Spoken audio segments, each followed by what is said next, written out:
A suppressed correlative is a fallacy that often crops up whenever people are talking about decisions. It's also known as the fallacy of the lost contrast.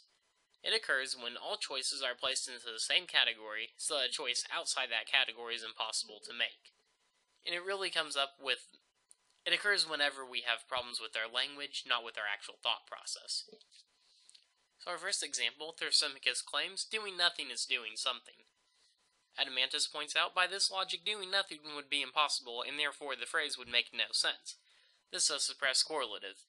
Doing nothing is a recognized action in itself.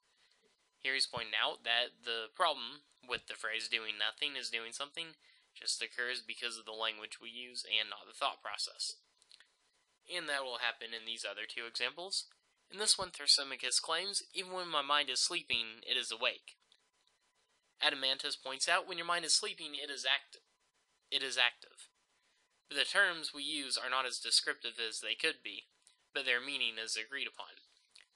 Here he's saying that even though your mind can be active when it's sleeping, but it's not really considered awake.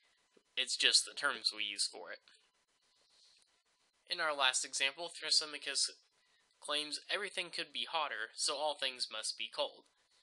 Adamantus points out hot and cold are relative terms. We use these terms because they are convenient. I, for one, think that fire is hot.